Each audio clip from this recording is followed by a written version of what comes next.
À présent, nous allons aborder le premier chapitre. Il s'agit de l'ouverture de OneNote. Ouvrir OneNote.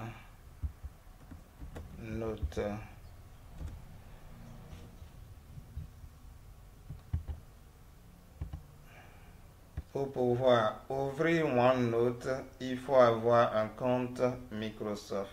Un compte Microsoft est une adresse email et un mot de passe que vous utilisez avec Outlook.com, Hotmail, Office, OneDrive, Skype, Xbox et Windows.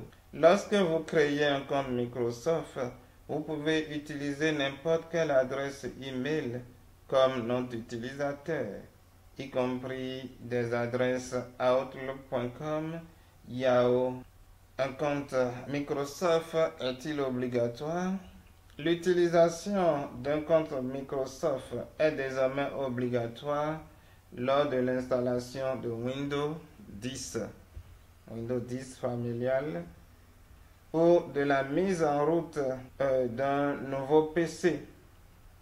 Mais il existe des astuces pour passer outre et utiliser simplement un compte local. Pour avoir un compte Microsoft, il faudrait donc avoir une adresse de messagerie de l'une quelconque des plateformes suivantes: Outlook.com, Hotmail, Office, OneDrive, Skype, Xbox, Windows et Yahoo.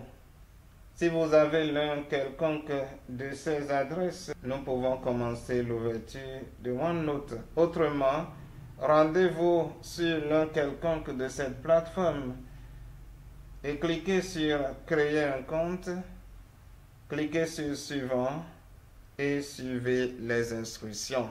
Donc, nous venons de parler de la création d'un compte Microsoft. Ici, nous allons prendre l'exemple d'un compte Hotmail. Il suffit simplement de cliquer, de saisir par exemple, je saisis hotmail.fr, je valide. Ensuite, avec cet écran, je clique sur Créer gratuitement un compte. Dès que je clique cela, il me donne la main pour saisir l'adresse que je veux.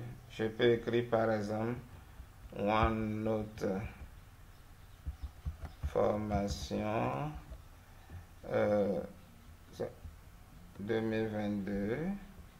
Il me propose l'extension, donc je peux avoir Outlook.fr, Outlook.com, Hotmail.com. Donc je choisis l'extension que je veux là, donc je garde ce qui est proposé par défaut, Outlook.fr.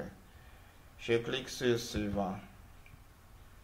Une fois que je suis sur Suivant, il va me demander de proposer un mot de passe.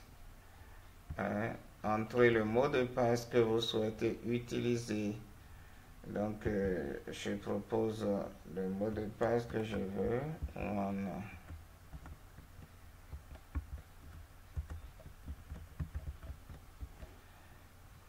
Voilà. Moi, j'ai saisi par exemple OneNote. Je peux cliquer pour voir ce que j'ai saisi.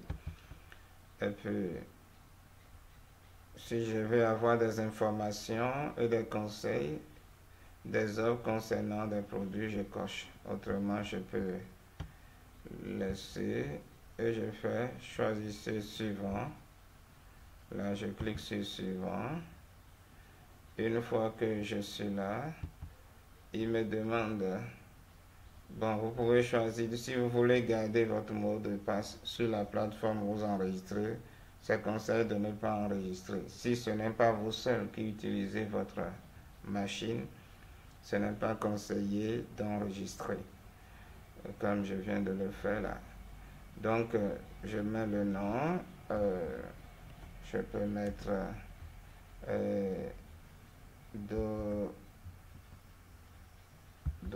dessous, où je mets mon nom, le prénom d'abord, c'est le prénom, donc je mets Jean, nom de famille, Dos. Je clique sur suivant. Une fois à ce niveau, je choisis le pays, la date de naissance, donc voilà, date de naissance, la date, le mois et l'année. L'année, je peux mettre 2001 par exemple. C'est un exemple. Je fais suivant, il va essayer de créer. Voilà, ça tourne. Il fait ses créations en arrière-plan. Et c'est la même chose pratiquement sur les autres plateformes. Il suffit simplement de suivre sur chaque plateforme, si c'est Yahoo, si c'est windows.com, etc., de suivre les instructions pour créer un compte. Et vous avez une adresse mail. Veuillez résoudre l'énigme pour que nous sachions que vous n'êtes pas un robot. Donc, je fais suivant.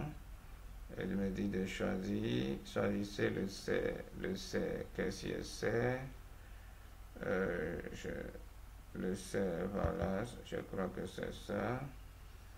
Voilà, j'ai bien choisi.